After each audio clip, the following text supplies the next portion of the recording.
High dear student, welcome to the learning desk নামৰ YouTube চেনেলত আপোনাক আকৌ এবাৰ স্বাগতম জনাইছোঁ। আমি আমাৰ এছামিজ পেডাগজিৰ সম্পূৰ্ণ ভিডিঅ' আমাৰ ইউটিউব চেনেলত আপলোড কৰিছোঁ। থিয়ৰিটিকেলি PYQৰ ওপৰত ভিত্তি কৰি আমাৰ টপিকবিলাক অনা হৈছে। আজি আমি নতুন আৰু এটা অধ্যায় যোগ কৰিবলৈ আৰম্ভ কৰিছোঁ। আমি এই চেনেলত টোটাল CTETৰ SSTৰ কাৰণে সম্পূৰ্ণ ক্লাছ লৈ আহিম। আৰু সেই হিচাপে আজি আমি পলিটিক্যাল সায়েন্স, আমি জানো যে CTETৰ SST তিনিটা ভাগত ভাগ কৰিছে। এটা হৈছে সিভিক্স, আগত যেটো কিতাপ লিখা আছে সিভিক্স, তাত পল সায়েন্স বুলি আমি জানো, আৰু এটা হৈছে হিষ্টৰী, আৱাৰ পাষ্ট বুলি কোৱা হৈছে, আৰু এটা হৈছে জিওগ্ৰাফি। সো আৰু এটা হৈছে তো pedagogy, CTET SST base pedagogy. So এই চাৰিটা টপিক মিলি সাবজেক্ট ম্যাটাৰ মিলি 60 মাৰ্কস কভাৰ কৰে। আৰু যদি আপুনি পল সায়েন্সৰ ওয়েটেজ চাই তেনেহলে চাব আপুনি 12 পৰা 15 থাকে। হিষ্ট্ৰীও তেনেকুৱা, জিওগ্ৰাফিও তেনেকুৱা। পল সায়েন্স, হিষ্ট্ৰী আৰু জিওগ্ৰাফিৰ তুলনামূলকভাৱে বহুত ইজি হয়, কাৰণ ইয়াত ফ্যাকচুৱেল ইনফৰমেশ্যন কম থাকে, আন্ডাৰষ্টেণ্ডিং লেভেল ভাল থাকিলে কোৱেশ্চনবিলাক ইজিলি সলভ কৰিব পৰা যায়। আৰু পেডাগজিও CTETৰ কাৰণে SSTৰ যেটো পেডাগজি থাকে বহুত ইজি থাকে। সো পেডাগজিৰ কাৰণে 15 মাৰ্কস এলটেড থাকে। গতিকে আমি SSTৰ আজি পলিটিক্যাল সায়েন্স আৰম্ভ কৰিলোঁ। NCERT ক্লাছ 6ৰ ফাৰ্ষ্ট চেপ্টাৰ আজি কৰিম। এনেকৈ ৰেগুলাৰলি আমি চেপ্টাৰবিলাক আপলোড কৰি থাকিম। আপুনি যদি মোৰ চেনেলৰ লগত যুক্ত হয় দেন অবভিয়াছলি আপোনাৰ কাৰণে ভাল হ'ব আৰু প্ৰিপাৰেশ্যন বহুত সুন্দৰকৈ চলাই যাব পাৰিব। ৰেগুলাৰ 2-3টা ভিডিঅ' আপলোড কৰা হ'ব। আজি আমি পঢ়িম আন্ডাৰষ্টেণ্ডিং অফ ডাইভাৰ্চিটি। ডাইভাৰ্চিটি কি? বৈচিত্ৰতা কি? আমি যদি ভাৰতবৰ্ষৰ কনটেক্সটত আমি বিবেচনা কৰিবলৈ হলে বৈচিত্ৰতা ভাৰতবৰ্ষৰ সংস্কৃতি, ভাৰতবৰ্ষৰ কালচাৰৰ লগত ওতপ্ৰোতভাৱে জড়িত। যিকোনো আমি কিতাপত কি লিখা আছে, টেক্সটত কি লিখা আছে, সেই বেজত আমি আলোচনা কৰিম। আমাৰ আলোচনা হ'ব বহুত compact, easy and according to the CTET পাৰ্সপেক্টিভ। CTETত আপুনি ভাবক NCERTৰ আগৰ যিখন কিতাপ, নতুন কিতাপ নহয়, আগৰ যিখন কিতাপ মতে কিন্তু সিলেবাস চলি আছে। গতিকে এটা ওয়াৰ্ডো কিতাপৰ পৰা বাহিৰত নিদিব। সো কিতাপত যি আছে, বুকত যিবিলাক আছে সেইবিলাকেই পঢ়িব লাগিব। যিকোনো বাহিৰৰ যিকোনো মেটেৰিয়েলছ ৰিলেভেন্ট থাকে, আপুনি ভাবিব পাৰে যে মই ইয়াতকৈ অলপ বেছি পঢ়ো, লাভ নাই কোনো, বেকাৰ হ'ব। CTET পাৰ্সপেক্টিভত আপোনাৰ বেকাৰ হ'ব এইটো। গতিকে আমি ডাইভাৰ্চিটি কি? ডাইভাৰ্চিটি মানে বৈচিত্ৰতা। ডাইভাৰ্চিটি, বৈচিত্ৰতা বহুত ধৰণৰ হ'ব পাৰে। আমাৰ ভাৰতবৰ্ষ এখন ডাইভাৰ্স এটা নেশন। ইয়াত বহুত ধৰণৰ ডাইভাৰ্চিটি আছে, ফুডৰ ওপৰত, খাদ্যৰ ওপৰত, ভাষাৰ ওপৰত, ধৰ্মৰ ওপৰত, কাপড়ৰ ওপৰত বা পোশাকৰ ওপৰত, ফেষ্টিভেলৰ ওপৰত বহুত ধৰণৰ ডাইভাৰ্চিটি আছে।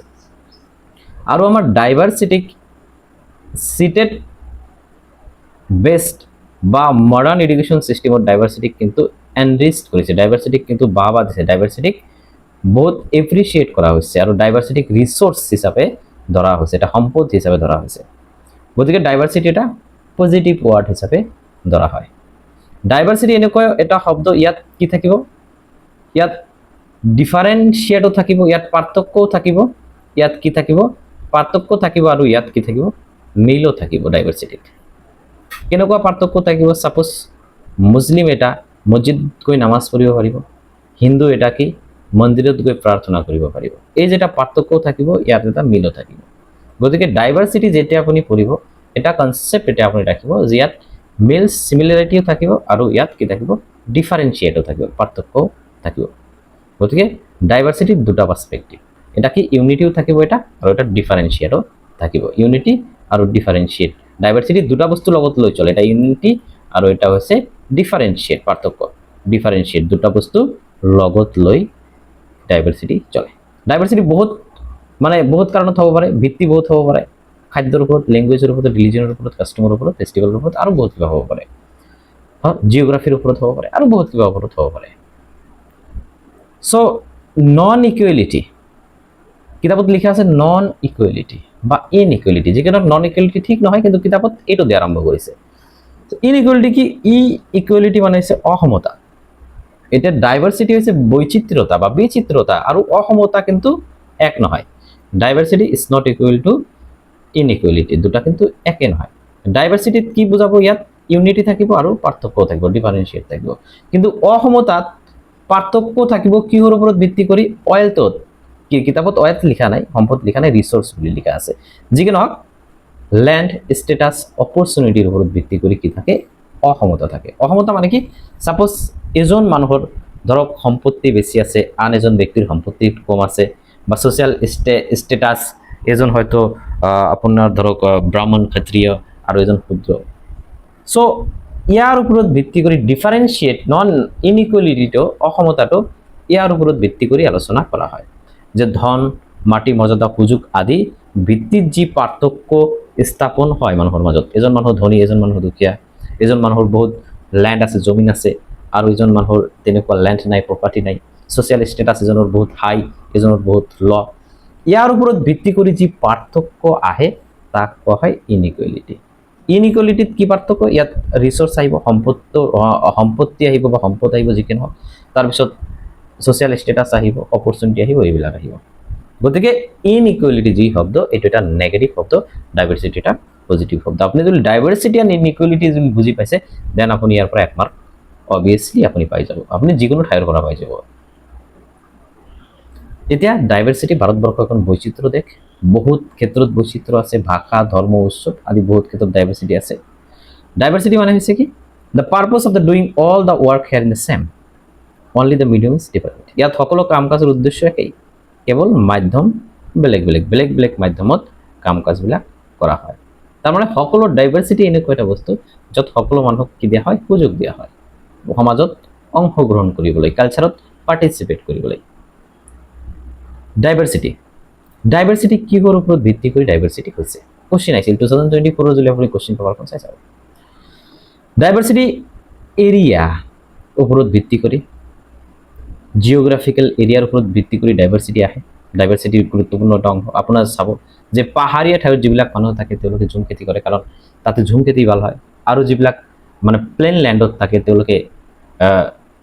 তেওঁলোকৰ খেতি বাতিৰ ষ্টাইল বেলেগ হয় খেতি বাতিৰ ষ্টাইল বেলেগ হোৱাৰ লগতে তেওঁলোকৰ খাদ্যাভ্যাস বেলেগ হয় গতিকে এই জিওগ্ৰাফিক্যাল ফ্যাক্টৰে কিন্তু কি কৰে ডাইভাৰ্সিটি মানে জিওগ্ৰাফিক্যাল কাৰকে ডাইভাৰ্সিটি বৃদ্ধি কৰিব পাৰে এন্ড বোথ হিস্ট্ৰি এন্ড জিওগ্ৰাফিক্যাল ফ্যাক্টৰে কি কৰে ডাইভাৰ্সিটি এনৰিচ কৰে হিস্ট্ৰিক্যাল ফ্যাক্ট মানে কি হিস্ট্ৰিক্যাল ফ্যাক্টত কোনো এটা পাৰ্টিকুলাৰ ঠাইত কোনো এটা কমিউনিটি আহি বসবাস কৰিছে গতিকে ইহঁতৰ কালচাৰ এটা ব্লেক হ'ব তাৰপিছত আৰু এটা কালচাৰ ব্লেক পাৰ্টিকুলাৰ কমিউনিটি এটা ঠাইত বসবাস কৰি আছে ইহঁতৰ ব্লেক হ'ব তাৰপিছত চাওক যে পুৰণি সময়ত মানুহে কামৰ বাবে এটা ঠাইৰ পৰা আন ঠাইলৈ গৈছিল মানুহে নতুন ঠাইলৈ যোৱাৰ লগে লগে তাত মিশ্ৰ সংস্কৃতিৰ উদ্ভৱ হৈছিল মিক্সড কালচাৰ কেনেকৈ সৃষ্টি হয় মিক্সড কালচাৰ এটা কালচাৰ আৰু এটা কালচাৰৰ লগত যেতিয়া মিল হয় তেতিয়া এটা কালচাৰ যেতিয়া আৰু এটা কালচাৰৰ লগত মিল হয় তেতিয়া কি মিক্সড কালচাৰ সৃষ্টি হয়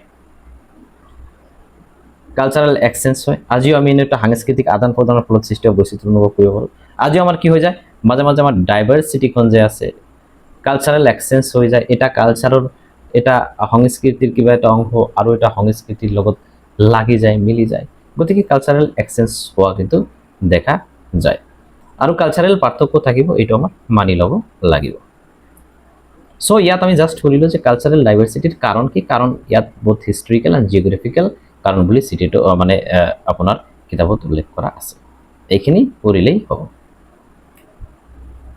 এতিয়া জিওগ্ৰাফিক্যাল ফ্যাক্টৰৰ ভিতৰত আমি দুটা ঠাই পঢ়িব লাগিব এই চেপ্টাৰত এটা হৈছে লাডাখ আৰু এটা হৈছে কেৰালা দুটা ঠাইৰ পৰা আমি বঢ়িয়া এটা কনসেপ্ট পাই যাম Ladakh eastern part of Jammu and Kashmir direct statement উঠাই দিয়ে যে জম্মু এন্ড কাশ্মীৰৰ কোনটা ইষ্টাৰ্ন না ওয়েস্টাৰ্ন না নৰ্দাৰ্ন পাৰ্ট গতিকে ইষ্টাৰ্ন লাডাখ অবস্থিত হৈছে জম্মু এন্ড কাশ্মীৰৰ ইষ্টাৰ্ন পাৰ্ট লাডাখত কি থাকে স্নো থাকে সকলো সময়ত বৰফেৰে আবৃত হৈ থাকে আৰু লাডাখৰ অন্যতম এটা গুৰুত্বপূৰ্ণ বস্তু হৈছে কি লাডাখৰ মানুহবিলাক পশ্মিনা উল বনায় পশ্মিনা শাল বনায় তেওঁলোকে কি কৰে এটা বিশেষ প্ৰজাতিৰ ছাগলীৰে তেওঁলোকে পশ্মিনা উল তৈয়াৰ কৰে তাৰপিছত পশ্মিনা উলৰ পৰা পশ্মিনা তেওঁলোকে শাল বনায় এই বহুত দামী হয় তাৰপিছত এই মানুহবিলাক যেহেতু লাডাখত খুব কম ৰেয়াৰ ৰেইন হয় গতিকে তেওঁলোকে বিশেষকৈ কাউ গোট ইয়াক এইবিলাক জন্তু পালে পেস্টেল লাইফ তেওঁলোকে লিড কৰে তেওঁলোকে মিল্ক প্ৰডিউস কৰে তেওঁলোকে মিট খাদ্য হিচাপে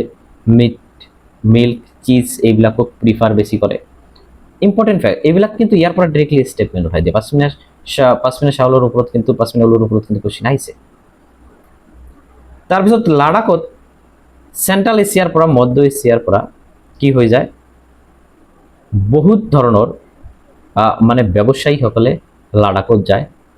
ইহঁতক কি বুলি কোৱা হয়, কাৰবান বুলি কোৱা হয়। কাৰবানবিলাক যাই কি কৰে, লাডাখৰ পৰা বস্তু কিনি লৈ যায়। আৰু লাডাখৰ পৰা তিব্বতলৈকে, লাডাখ টু তিব্বতলৈকে কি আছে, এটা ৰাস্তা আছে বা ৰোড। চিটেটত কোৱা মতে যে বুদ্ধিজমখন যে আছে, বুদ্ধিজমখন কি এই লাডাখক হৈ তিব্বতলৈকে গৈছে।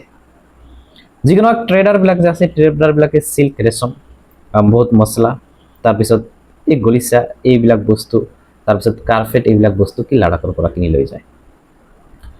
লাডাখত কি কোৱা হয়, লিটিল তিব্বত বুলি কোৱা হয়। লিটিল তিব্বত বুলি কোৱা হয়, ইয়াত কনচেপ্টখন জানি ল'ব লাগিব। লাডাখত লিটিল তিব্বত কিয় কোৱা হয়, বিকজ বুদ্ধিজমখন reach Tibet through this way, মানে লাডাখ হৈ বুদ্ধিজমখন ক'ত গৈছে, তিব্বতত গৈছে। সেইকাৰণে লাডাখত লিটিল তিব্বত বুলি কোৱা হয়। কোশ্চিনটো অলপ ঘূৰাই পেচাই আহিছে 2024ত, যে লাডাখক কিয় লিটিল তিব্বত বুলি কোৱা হয়, কিহৰ কাৰণে। ইয়াত মেইনলি 3টা ফেক্টৰ উল্লেখ কৰিছে। এটা হৈছে লিংগুইষ্টিক, মানে ভাষাৰ লগত মিল আছে, লিংগুইষ্টিক সিমিলাৰিটি আছে। তাৰপিছত আছে তো আপোনাৰ ৰিলিজিয়াছ সিমিলাৰিটি আছে। তাৰপিছত আছে তোমাৰ কজিন, মানে ৰন্ধনশৈলী বা খাদ্যৰ মাজত যি মিল। এই 3টাৰ ওপৰত ভিত্তি কৰি লাডাখক লিটিল তিব্বত বুলি কোৱা হয়। ইয়াত জিঅ'গ্ৰাফিকেল ফেক্টৰক কিন্তু বাদ দিয়া হৈছে, যে লাডাখক যে লিটিল তিব্বত কোৱা হয় জিঅ'গ্ৰাফিকেল ফেক্টৰৰ কাৰণে নেকি, যে জিঅ'গ্ৰাফি দুটাৰ ভৌগোলিক অৱস্থান দুটাৰ লগত মিলে, নহয়। জিঅ'গ্ৰাফিকেল ফেক্টৰক কিন্তু বাদ দিয়া হৈছে। মানা হৈছে কি লিংগুইষ্টিক, ভাষাৰ মাজত মিল আছে, ৰিলিজিয়াছলি মিল আছে, আৰু কি কুজিনছ, মানে ৰন্ধনশৈলী বা খাদ্যাভ্যাসৰ মাজত মিলৰ কাৰণে লাডাখক লিটিল তিব্বত বুলি কোৱা হয়। কনচেপ্টটো ক্লিয়াৰ কৰি ৰাখক, এইবিলাকেই কিন্তু পৰীক্ষাত আহে। তাৰপিছত লাডাখত কি 400 ইয়াৰ্ছ আগত ইছলাম ধৰ্ম ইয়াত ইন্ট্ৰডিউচ হৈছিল। তাৰপিছত লাডাখত এটা তিব্বতীয়ান যে টেক্সট আছে, বিখ্যাত টেক্সট কেশৰ সাগা, এই লাডাখত সেলিব্ৰেট কৰা হয়। তিব্বতীয়ান টেক্সট, তাত কি কৰা হয়, লাডাখৰ যে মানুহ আছে, both of Muslim and Hindu, Buddhist, Muslim আৰু বৌদ্ধিষ্টবিলাকে কিন্তু এই কেশৰ সাগাখন সেলিব্ৰেট কৰে। গতিকে এই যে এটা আপোনাৰ ডাইভাৰ্চিটি কিন্তু লাডাখৰ মঞ্চত প্ৰকাশ কৰা হৈছে। তাৰপিছত চাওক কেৰালা সাউথ ৱেষ্টৰ এটা ৰাজ্য, আমি জানো। ইয়াত সাগৰ আছে, পাহাৰ আছে, এটা মানে কেৰালাৰ জিঅ'গ্ৰাফিকে এটা ডাইভাৰ্চিটি বহন কৰে। তাৰপিছত কেৰালাৰ চেণ্টাৰ অফ এট্ৰাকশ্যন বুলি কোৱা হৈছে আপোনাৰ চিটিটোৰ কিতাপত, মছলা বাবে স্পাইচৰ ৰাজ্য বুলি কোৱা হয় কেৰালাক। এই কেৰালাক আপুনি যদি চাই তেনেহ'লে ইয়াৰ ডাইভাৰ্চিটি আৰু অলপ বেলেগ। কেৰালাক কোৱা হয় কি গাৰ্ডেন অফ স্পাইচেছ বুলি কোৱা হয় কেৰালাক, কাৰণ কেৰালাত বহুত ধৰণৰ মছলা পোৱা যায়। কেৰালাত প্ৰথম কি হৈছিল, আৰবসকলে আহিছিল, জিউছবিলাক আহিছিল, ট্ৰেডাৰবিলাক আহি তেওঁলোকে কি ব্যৱস্থা কৰিবলৈ আহিছিল। কোনে কেতিয়া আহিছিল এতিয়া আমাৰ জানিব লাগিব। কেৰালাত আৰববিলাক আহিছিল, জুইছবিলাক আহিছিল, খ্ৰীষ্টানিটি আহিছিল, সকলোবিলাক ইয়াত আহিছিল। ইভেন মানে ৱেষ্টাৰ্ণ ৱৰ্ল্ডৰ পৰা প্ৰথমত কেৰালাতে আহিছিল। সাগৰৰ যিখন ৰাস্তাত মানে আৱিষ্কাৰ কৰা হৈছিল ভাস্কো দা গামাৰ দ্বাৰা, এইখন কিন্তু সাউথ ইণ্ডিয়াতেই প্ৰথম আছিল। যিকি নহওক, ছেইণ্ট থমাছ তেওঁ এটা খ্ৰীষ্টান মিছনাৰী, তেওঁ খ্ৰীষ্টান ধৰ্ম প্ৰচাৰ কৰাৰ কাৰণে তেওঁ ভাৰতবৰ্ষত আহিছিল। কিমান বছৰ আগত, 2000 ইয়াৰ্ছ আগতে আহিছিল, খ্ৰীষ্টানটি প্ৰচাৰ কৰাৰ কাৰণে আহিছিল। কিন্তু ষ্টেটমেণ্ট মনত ৰাখিব, আপোনাৰ মনত ৰাখিব লাগিব। আপুনি যদি ভাবে যে ছেইণ্ট থমাছ কিহৰ কাৰণে আহিছিল, ট্ৰেড কৰিবৰ কাৰণে, নহয়। ছেইণ্ট থমাছ আহিছিল কিন্তু ইয়াত খ্ৰীষ্টানিটি প্ৰচাৰ কৰিবৰ কাৰণে। 700 ইয়াৰ্ছ আগত আৰবৰ পৰা ইবনে বতুতা নামৰ এজন ট্ৰেভেলাৰ, তেওঁ কিন্তু মুছলিম ট্ৰেভেলাৰ কেৰালালৈ আহে। চুলতানেট পিৰিয়ড আহিছিল, কোন ৰজাৰ সময়ত আহিছিল এইটো জনাৰ দৰকাৰ নাই, কিতাপত নাই যদি নাহিব। তাৰপিছত কেৰালাত কি ওনাম ফেষ্টিভেল চেলিব্ৰেট কৰা হয়। ইয়াত বোট কম্পিটিশ্যন, নাৱত কম্পিটিশ্যন, ফটো আছে, পিকচাৰ আছে কিতাপখন চালে আপুনি বুজিব। নাৱত কম্পিটিশ্যন দিয়া হয়। Vasco da Gama reach Kerala by ship, জাহাজেৰে সাগৰ পথেৰে আহিছিল। যেতিয়া মানে লেণ্ড যেতিয়া ব্লক কৰি দিয়া হৈছিল, আপুনি যদি ইতিহাস পঢ়ে জানিব। আৰু ৱেষ্টাৰ্ণ ৱৰ্ল্ডৰ পৰা ব্যৱসায় বাণিজ্য কৰিবৰ কাৰণে এই সাগৰ পথ তেওঁ প্ৰথমত আৱিষ্কাৰ কৰিছিল। তেওঁ কি আছিল? পৰ্তুগীজ আছিল। তেওঁ কিন্তু পৰ্তুগীজ আছিল Vasco da Gama. Rice cultivation কৰা হয় কেৰালাত। কেৰালাত জুডাইজম, ইছলাম, খ্ৰীষ্টানিটি, হিন্দুইজম, বুদ্ধিজম সকলো ৰিলিজন ইয়াত আছে। কেৰালাত চাইনিজ চাওক, চাইনাৰ এটা ইনফ্লুৱেঞ্চ দেখা যায় কিছুমান শব্দ আমি চাইনিজ কিছুমান শব্দ আছে। চীনাবালা, চীনাবালা কি কোৱা হয়? জালক কোৱা হয় চীনাবালা। এই চীনাবালা শব্দ কেৰালাত ব্যৱহাৰ কৰা হয়। ট্ৰাপস। চিন্না চাটি কোৱা হয় কি? ইউটেনচিল, খাদ্য বনোৱাৰ কাৰণে, ভাজাৰ কাৰণে, ফ্ৰাই কৰাৰ কাৰণে এটা মানে এটা ইউটেনচিল বাচন, যাত নাম হৈছে চিন্না চাটি। গতিকে ইয়াৰ পৰা ডাইৰেক্ট ষ্টেটমেণ্ট উঠাই দিয়ে যে চীনাবালা কি, চিন্না চাটি কি, এইটো জানিব লাগিব। গতিকে ইয়াৰ পৰা কোৱা হয় যে চাইনাৰো ইনফ্লুৱেঞ্চ আছিল ইটছ গট কেৰালাত। তাৰপিছত চাওক unity in diversity. Unity in diversity, ডাইভাৰ্চিটিৰ মাজত কি থাকিব লাগিব? ইউনিটি থাকিব লাগিব, সমতা থাকিব লাগিব। The diversity of India is considered to be the source of the strength, যে ভাৰতবৰ্ষৰ ডাইভাৰ্চিটি হৈছে ভাৰতবৰ্ষৰ শক্তি। যেতিয়া ব্ৰিটিছে ইণ্ডিয়াক ৰুল কৰিছিল তেতিয়া কিন্তু কি ওমেন, মেন, ডিফাৰেণ্ট ৰিলিজিয়নছৰ, ডিফাৰেণ্ট কালচাৰৰ বিভিন্ন মানুহ আহি ব্ৰিটিছৰ বিৰুদ্ধে কি কৰিছিল? আন্দোলন কৰিছিল আৰু ভাৰতবৰ্ষ পৰৱৰ্তী সময়ত স্বাধীন হৈছিল। চ' চিম্পলি ডাইভাৰ্চিটিক কিন্তু ইয়াত এনৰিষ্ট কৰা হৈছে। Indian culture, Indian education system, NAP পঢ়ক আপুনি, NCF পঢ়ক, ডাইভাৰ্চিটিক কিন্তু কি কৰা হৈছে? এনৰিষ্ট কৰা হৈছে বা ইয়াক ছাপোৰ্ট কৰা হৈছে, ফুল্লি ছাপোৰ্ট কৰা হৈছে। ইউনিটি ইন ডাইভাৰ্চিটি চাওক। নেশ্যনেল এন্থেম ৰবীন্দ্ৰনাথ ঠাকুৰে কম্প'জ কৰিছে, এইটো আমি জানো। আৰু জৱাহৰলাল নেহৰুৰ বিখ্যাত এটা কিতাপ আছে Discovery of India. Discovery of India, ইয়াৰ ওপৰত বহুত কুৱেশ্যন আহিছিল। ডিস্কভাৰী অফ ইণ্ডিয়া জৱাহৰলাল নেহৰুৰ এটা কিতাপ আছে। এই জৱাহৰলাল নেহৰুৰ কিতাপত প্ৰথমে কিন্তু এই ফ্ৰেজখন ব্যৱহাৰ কৰিছিল তেওঁ, ইউনিটি ইন ডাইভাৰ্চিটি। ইউনিটি, বৈচিত্ৰতাৰ মাজত একতা, এই কনচেপ্ট বা এই ফ্ৰেজটো তেওঁ পপুলাৰাইজ কৰিছিল তেওঁৰ কিতাপৰ মাধ্যমত। তাৰপিছত আপুনি যদি কিতাপখন পঢ়ে এটা ষ্টৰী পাব যে সমীৰ এক এণ্ড সমীৰ দুয়োটা সমীৰৰ মাজত এটা ষ্টৰী আছে। এই ষ্টৰী পাউলি গুপ্তাই লিখিছে। পাউলি গুপ্তাই লিখা ষ্টৰীৰ নাম আছিল দ্য লাইট চেঞ্জ। ইয়াত সমীৰ এক আৰু সমীৰ দুটা সমীৰ পোৱা হৈছে। এটা সমীৰ মুছলিম সমীৰ আছিল আৰু এটা সমীৰ হিন্দু আছিল। এজন ধনী আছিল আৰু এজন দুখীয়া আছিল। এই ষ্টৰী ইয়াত উল্লেখ কৰা হৈছে। চ' আমি মোষ্ট অফ দ্য টপিক মানে আমি টপিকখন ডান কৰিলোঁ। আৰু এটা আৰু বস্তু নাই, এইখিনি পঢ়িলে আপুনি ইয়াৰ পৰা ফুল্লি কমন পাব। আৰু এটা বস্তু আপুনি জানি লওক যে মণিপুৰৰ ওমেনবিলাকে এটা কাপোৰ পিন্ধে যাৰ নাম হৈছে ফানেক। ফানেক, ফানেক কি? এইটো মণিপুৰৰ ওমেনবিলাকে কাপোৰ এটা পিন্ধে। এইবিলাক ডাইভাৰ্চিটি দেখাৰ কাৰণে মানে কি চিটেটৰ আপোনাৰ NCERT কিতাপত বহুত কিবা কিবি বস্তু ইনক্লুড কৰিছে। ইয়াৰ পৰা এক্সট্ৰাক্ট কৰি পঢ়িব লাগে। আপুনি যদি থৰলি পঢ়ে দেন ভাল, বুজাৰ কাৰণে বহুত ভাল। বাট মেইন পইণ্টবিলাক আপোনাৰ নোট ডাউন কৰিব লাগিব। মণিপুৰৰ ওমেনবিলাকে যি কাপোৰ পিন্ধে তাক ফানেক বুলি কোৱা হয়। আৰু ঝাৰখণ্ডৰ এটা আদিবাসী আছে, ট্ৰাইবেল মানুহবিলাক আছে, আদিবাসীবিলাকে তেওঁলোকে কি গ্ৰিটিং কৰাৰ কাৰণে, সম্ভাষণৰ কাৰণে তেওঁলোকে এটা শব্দ ব্যৱহাৰ কৰে। এই শব্দখন হৈছে কি? জোহাৰ। জোহাৰ শব্দখন তেওঁলোকে ব্যৱহাৰ কৰে। গতিকে ফানেক কি, জোহাৰ কি, এইবিলাক জানিব লাগিব। আই থিংক আপুনি ইয়াৰ পৰা বুজিছে। চ' ইউনিটি ইন ডাইভাৰ্চিটি যিখন চেপ্টাৰ আছে, আণ্ডাৰষ্টেণ্ডিং ডাইভাৰ্চিটি যিখন চেপ্টাৰ আছে, তাৰ পৰা কিন্তু প্ৰত্যেক বছৰে এটা কুৱেশ্যন আপুনি অবভিয়াছলি পাব। Thank you very much.